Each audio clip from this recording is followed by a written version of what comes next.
Utie oha echi ponkno. Needs FM. Honorable Ahmed Ibrahim Yamo Akwaba. Ebo mu say. Nyame ne mo pa bonti ehwe ye. Yeda Yakopon ase. Ene dia ba beto dwa say chamber no ya drop. Ye nto aso say ye besi. It what next? Edie na aka. Yo menua majere ma memfa wafidie so. Na menchia etifo nyina. Na obisa mi say ya drop chamber no. Na DMBM ena aka. Ne mbeka ne say beyond say ya drop chamber no. Was a president no call name another step. Now apologize to the entire Ghanaians. Na yen who say democracy jum. Na no cry war efa sa chamber hunom na auditoja. Na Ghana fo who say no cry war chamber no hunie. After that, na President Akufo-Addo go ahead as apologize to Ghanaians say opo macho abwansi maka na menyanwe ndenti a me kan sa ne se onu na osi oba besi ni chamber na se ndie o kan se o onu onim president nim chi efa chamber no na parliamentarians na esi omusi chamber enye nokre ndenti a enye nokre ni se enye parliamentarians na e ka se ye ba besi chamber yen ye wo ha no ye chamber President Kufuor time or your renovation.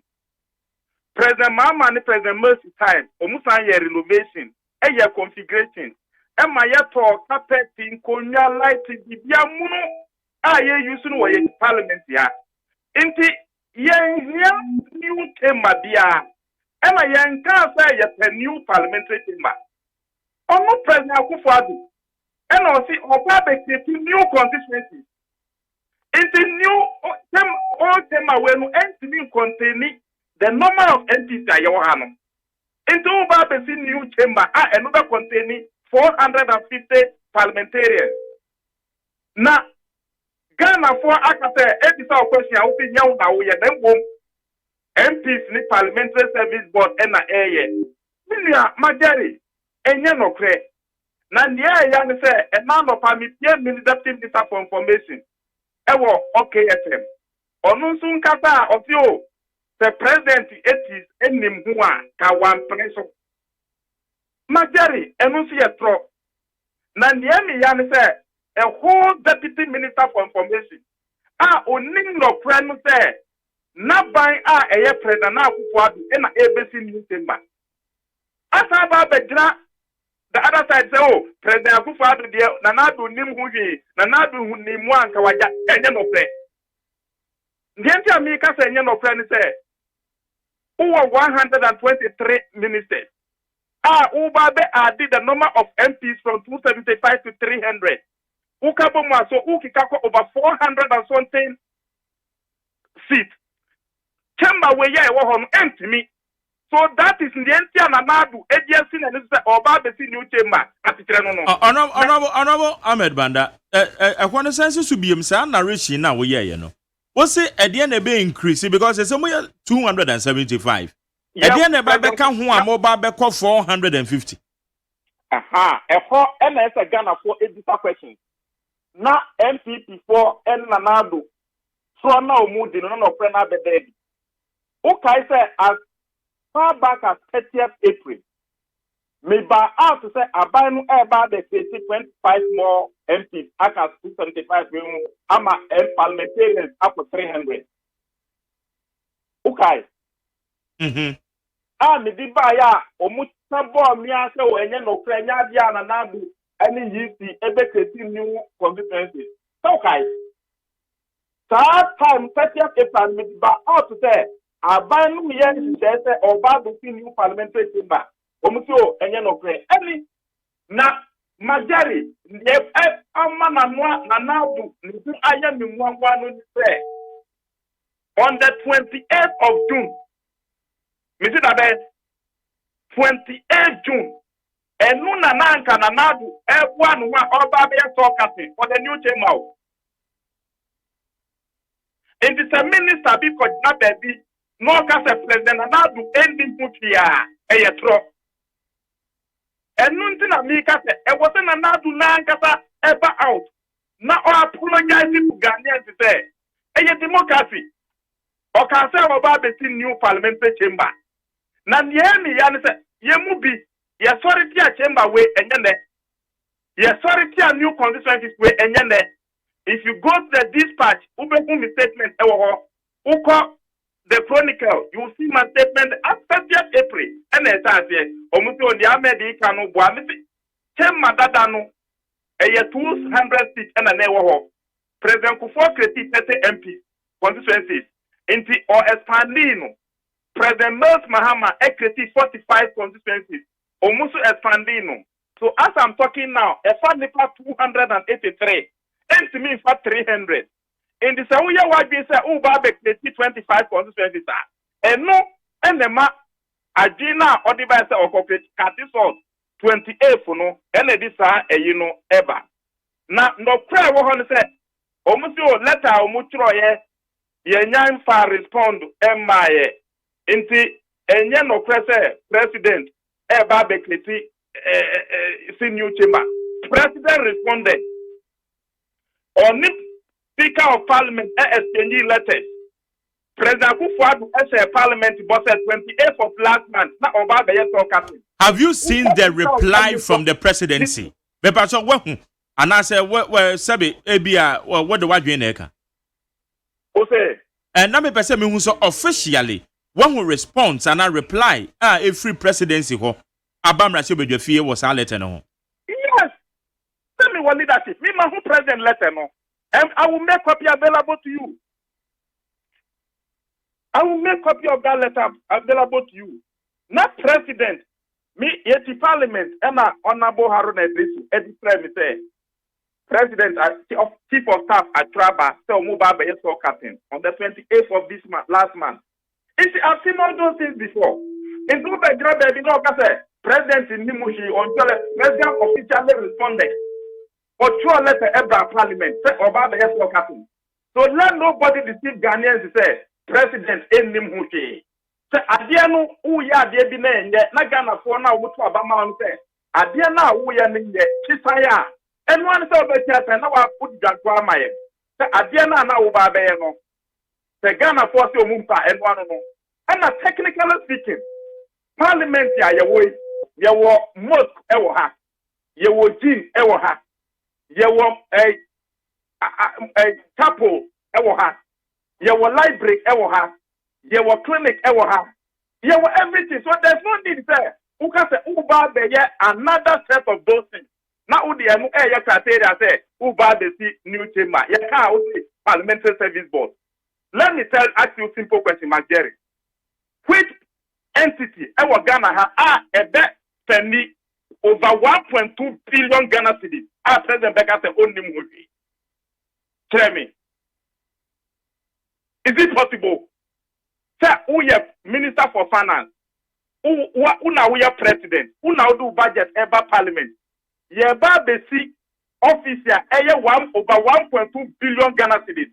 Without your consent. As when who come as some way to friend in Ghana,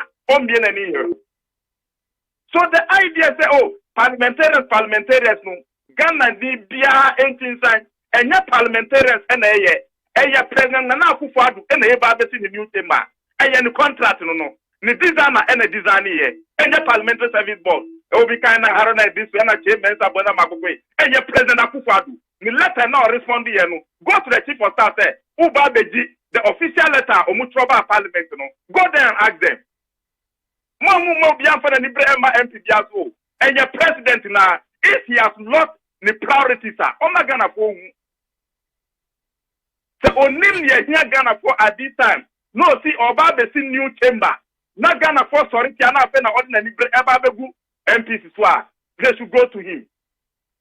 But also, even with the MPs, Nanadu own as apology. Sir, we're misleading Ghana for misleading now. Because we also about the chamber. And MPBR and then Parliament BR and a Parliament. Honorable Ahmed Ibrahim, we are Deputy Minority Chief Whip. HSA, you are part of the leadership. Our Ghana Mrashebe fear. But is that correct?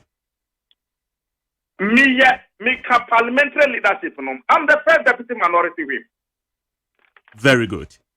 Na idea where you buy your parliamentary service board. Etena so. Wamon veli architectural work see. Na mu leader Honorable Harry Nedrisu eka hu bi. Me wan say wo ba wo push ade say president no say oba besi ni chamber. Enya wan kakra. Enu na me ka say obia entity bia ni Ghana ha obetnya spend 1.2 billion enya president na ye. Debi me ba tell me question you. Wadarimo. Honorable. Yes. Even John Mama time na me parliamentary leadership for him. Utie. Me ba me tiopa. Me ba parliament, me third term in parliament ni. 252 offices ya sim John Mama Sima MPs no. Parliamentary Service Board and a crown. That clinic at John Mama Sima Parliament no. Parliamentary Service Board and a year wejuma. That gym, ni mosque, ni chapel, ni library, ni clinic, ni restaurant at John Mama Sima parliamentarians no. Parliamentary Service Board and a year wejuma. But the Minister for Finance and the President and the Disikanuba, Omuya Wajuma. So the Parliamentary Service Board, extra entity, Omukwa Classic, and that's what they do. After months time, I was also in the leadership. Yes, courtroom, I'm a judiciary, even though mu independent budget. President months may see judicial service and a year, name President Mansley Finance Minister for God to pour any and the car yen now a corporate cano ebaye edima judicial service and umukoye. So there is no way that a judicial service na way and a parliamentary service board a different from a majority. Let's call a state and a democracy no a kadmamin kadi. And just ubetimia nya would think correct all the time. We are the name na ye car. No one do fun to the me the president enimu the president and letter and akufado ana oni honorable frema opare and krata amra parliament ya responding to Professor Okwe's response now. They should bring the letter out. Adentina Professor Okwe dianu kwano muja social media and ye cha na kwa name the official response is free president or ebaya 28th June na presidency was principle. Name about the capital on the June 28th, Palace and Way. What kind of mischief is this? Mamu Mayenda Dagana Po, democracy no and Yagudi, Yanibesem. Because the second year assassin President Una Edimao. Say Yana Mary issue by a council you have been misled. They say new tema about you are trying to prove to Ghana say you have been misled. Name one parliamentary service board and a Haruna Edinto and I'll say Mensa Bosu. It is never the case. Okay. The truth of the matter, the president is chief of staff. They should bring the response, official response to Mutrama speaker. Oh, the president, I did in 28th June of this year, about the for the construction of the new chamber. Go, they should bring that letter out. Honorable, educating me for kakra, and one make yem. Say, Parliamentary Service Board, composition no, saying. Nipa baku Haruna Edrisu kwa. Parliamentary Service Board membership no Professor Marco Kwe na Akufo-Addo na did buy. Honorable Tim Mensah na Akufo-Addo na buy. Honorable Tim Mensah na Akufo-Addo na did buy. Hakima also ajemai. All these four people are mabo mu di nyina MPP mpanyimfo. Haruna Edrisu kwa the only MPP guy, NDC guy ya owom. But put that one aside. The me can't say Parliamentary Service Board no ain't allocating budget say budget here the Benny. Honorable. Presented on behalf of the president. A budget here the president and Minister for Finance and I yes anu man nyina. Our president actually respond so to tell Ghanaians to say president enim hu no they should bring the full letters out. Mamu fa letter baku and now president in Nimbuji, president in Nimbuji, let the president admit his mistake on this. No, we don't need a new chamber. And that is why the MPs themselves are against it. Na no actually no so honorable Adarumo. Aya honorable Haruna Idrisu oye the minority leader. Me pacho woni na di nkomo e de afa ho se meetings upon meetings wo mo call ye fa aye new parliamentary chamber hu.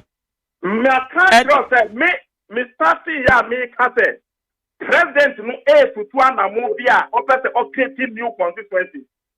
Enunti oba be new chamber.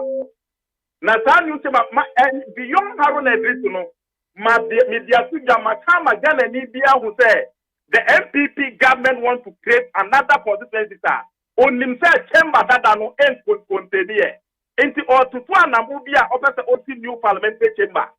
Who be Haruna Idrisu he will tell you when Mika leadership no mama nanya ntiase for the last 6 months saa die na MPP for person moya no enya dia Ghana for ebejiso it is no he should not get himself involved it will be something we na di hu from back. I will tell you in endless upa friend no na ka tell say dia nkomana edie I told him this thing is a non-starter, it's not a priority and Ghana for MPP at this time and I went ahead and checked out there.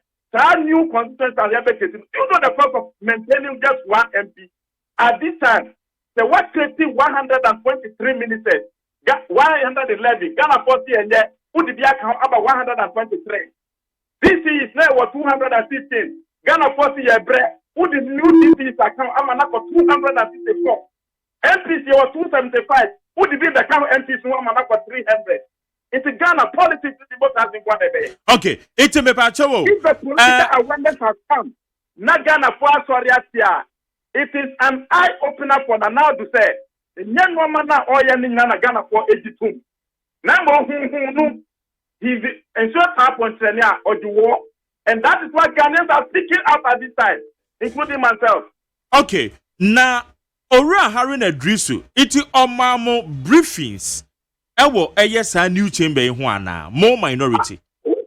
Haruna, and yet minority, both minority, majority, MPs, Nina, Obianya, where. Enti Monya, where no, a Sidena, President, the troll letter no by say, or Baba saw cutting on the 28th, no. And no, Haruna, this letter no try me say, Haruna Ahmed, Unipandia, Omudia Banu, I'm so leader. That is their own cup of tea. Okay. So let's say I will come once a minute date. 19 June year you. Edi obesa wo kire me say dada dan nyina no. Yewra Haruna Idrisu ono do ya aware because ono de o kasa onya aware me gitu mu enye yie. Na onka bibia fa nkire modom kuma oma mu briefing bia fa ho. Letter now, okay, 19 June, from who to who? And only a letter from a speaker at the court, a presidency, as I'm making. Now, one near president is which Sa letter need bedi kind say numpo ekoya admittedly says no koya. And no the first letter into a one year de margin beto. Na ye calculating fan free ho. It is between 19 June ye na ya trokrata. Edu komo man penyin say on be short cutting and na wo according to who na wa man tia say response from man penyin ho bai eno na bibisa say eti esa bere ni nyina na mu leader honorable Haruna Idrisu otemu bie na on man mu briefing bia no eno no enye mo ya enye mo wanwa Parliamentary Service Board no nkyere so mu committee a omumra meka nkyere kokosu sunu Parliamentary Service Board, promotion, employment, and all those kind of things. And they are on the oath. And ya bibi omukwaya wohon omuba beka kire. But BBC say new chamber we ya ken. President Eba receiving the letter Haruna this to betray me no. Na President Eba be so cutting. Na baby be picking information the President say also new parliamentary chamber no. And ya baby the Vice President Embra Oba Parliament hano. That was the year 2017. And Oka said they are considering building a new parliamentary chamber for parliament. That was 2017. Okay. Now. That was 2017. And see, Mimi NDC me. Se Baumiaba no kase or any president are planning to move out the new parliamentary chamber. Who is able to say no? One kasa munga say yes sabotage abino. Okay. Na me pacho. There committee.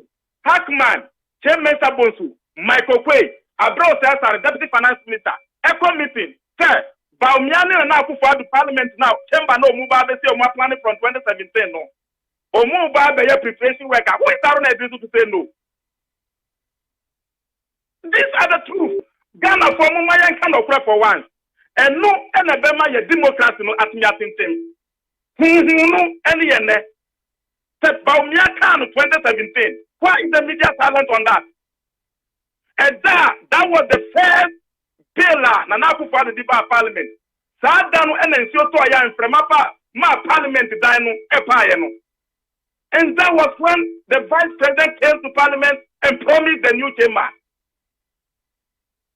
Okay, but Abakwa Samono, how so and Ghana for power no eyamudia, Mwasoratia, and therefore so MPs nukosi, no MP, whether MPP or NDC, MP Diani 275 no more, bet Nyaka say, Okosi chamber, Obiason is not to me.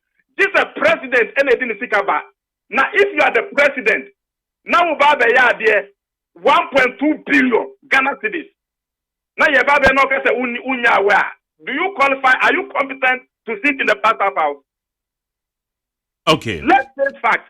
And you 100,000, and you 200,000, $243 million, which is over 1.2 billion Ghana cedis. Now we'll say unya where. Meanwhile, you are coming to do so cutting. Okay. Maminfa. Not officially. Before 6 o'clock. Mekata chief of staff said, "The response to parliament all right. These are the issues. Yeah, no issue no buy na me Ghana, me bandra, and that is why I'm speaking on it today. Yeah, trusty MOB be fan, Obinko Winimako, Emma parliamentarians, Embeti Sam. Honorable, Wadarumo, Mepacho, Jinaso Kakrebi Mame na Mensaka, aha, good, yeah, that's it. Honorable Ahmed Ibrahim. And the opposition are muting and say, man, see Ghana for a bina a honorable Matthew Nindam or the Atujay. And then how can they found a bany a listening government and then they would demand this almost a Ghana for watch. Jerry, my main explain 1-2 things that maybe are not one thing. Or can me a Pentecost elder and no criminal Pentecost elder and Ralph Ramico community. And Nunti enemy can't say. For once, let's speak the truth. Ghana for ne to abamayen. Democracy no, yet to abamayen say, yes, people, our national resources.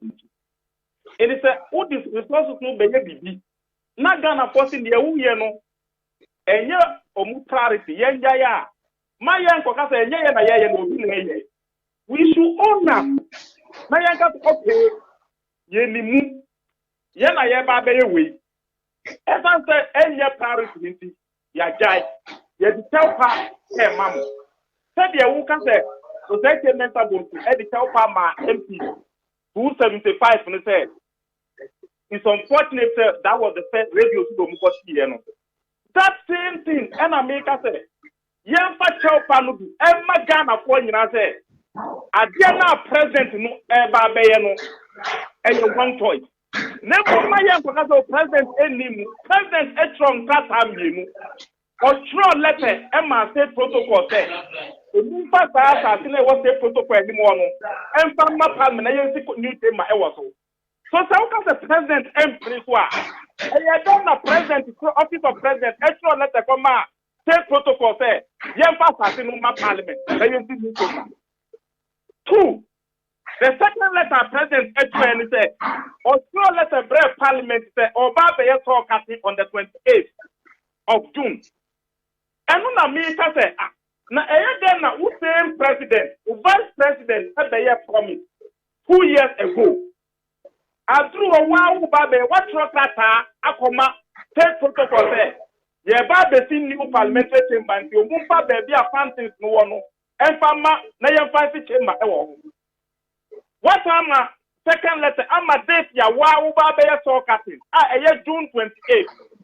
So if these things happen, now Speaker of Parliament, the number 3 gentleman, the President Etukwaya, or no yet, no Vice Etukwaya, on the caretaker president. Or no to see that you, the President, you are aware, you have pledged, you have made your Minister for Finance, and your budget here, all this become up to supplementary budget to Odiba. If these things happen, Nagana focus and say, and only movie. And now, kind of friends, Nagana for. Meanwhile, you have sworn an oath, sir, Ube kind of crash at any time. And nothing America said, no. See, any way, I was a president in Aye. I was a Oba. Be bold. Oh, Ghana for it's a misplaced priority. One more Ghana for Chow say a dear Bonena, Wamaye. Because I did Ghana for you can say, Yen drop the chamber. Say, Wama drop the chamber. No, a teacher panel, a dear Bonena. Okay, 2014, President Mama Eka Chamber wants them. 2013, yes. President Mama can say, you better feasibility study. So your feasibility study after Ghana for the time now, Mumpe, and when you are Jaya, expansion, renovation on the old one. That's what President Mama did. Indeed, Saudi Bajana, President Mama, yes, President Mama Jaya, and obey the old one renovation. Eto bibia mu edimai.